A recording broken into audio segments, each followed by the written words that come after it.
అప్పుడు కర్ణుడు నిజం చెప్పాడు. గురుదేవా, నేను బ్రాహ్మణుణ్ణి కాదు. జీవితంలో ఎప్పుడు నేను నిజం చెప్పినా అది నాకు హ్యూమిలియేషన్ ని, డిసప్పాయింట్మెంట్ ని మిగిల్చింది.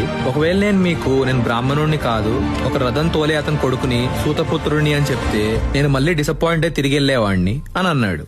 అప్పుడు పరశురాముడు చాలా బాధతో ఇలా అన్నాడు. కర్ణ, ఎందుకింత పెద్ద తప్పు చేశావు?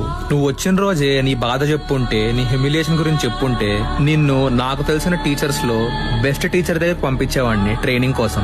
నేను ఏ క్యాస్ట్ కి, ఏ కమ్యూనిటీకి అగేన్స్ట్ కాదు.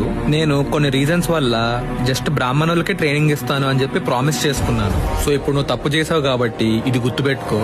నీ జీవితంలో ఒక్క పాయింట్ వస్తుంది, అది నీ జీవితంలో బిగ్గెస్ట్ టెస్ట్ అవుతుంది. కరెక్ట్ గా ద మోస్ట్ ఇంపార్టెంట్ టైంలో, నీకు కావాల్సిన టైంలో నీ విద్య నీకు తోడునివ్వదు. నువ్వు నేర్చుకున్నంతా మర్చిపోతావు. నువ్వు ఎంత కాన్సన్ట్రేట్ చేసినా నీ నాలెడ్జ్ నీకు గుర్తురాదు. ఎందుకంటే జీవితంలో కొన్ని ఇంపార్టెంట్ విషయాల్లో అబద్ధాలు ఆడటం అనేది నీ ఇంటర్నల్ వీక్నెస్.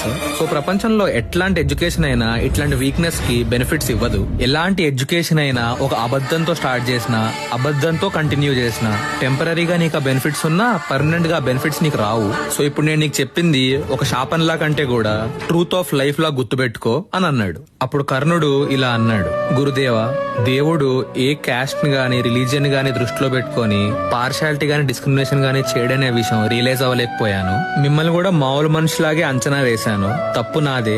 మీరు ఇచ్చిన శాపాన్ని నేను యాక్సెప్ట్ చేస్తాను. నేను మిమ్మల్ని వదిలేసి ఇక్కడ నుంచి పర్మనెంట్ గా వెళ్ళిపోయే ముందు వన్ లాస్ట్ టైం నన్ను ఆశీర్వదించరా అని అడిగాడు. అప్పుడు పరశురాముడు ఇలా అన్నాడు. నీ లైఫ్ లో నీ స్ట్రగుల్స్, నువ్వు చేసే మిస్టేక్స్ వచ్చే జనరేషన్ లో యూత్ అందరికి ఒక కంపాస్ లాగా ఒక డైరెక్షన్ చూపిస్తాయి. You will be remembered for your struggle and your journey of struggle will be remembered అని ఆశీర్వదించి అక్కడి నుంచి వెళ్లిపోయాడు. అలా కర్ణుడు అక్కడి నుంచి పరశురాముడి ట్రైనింగ్ ఇంకా అతను ఇచ్చిన విజయధనస్సు తీసుకొని తన నెక్స్ట్ జర్నీకి బయలుదేరాడు.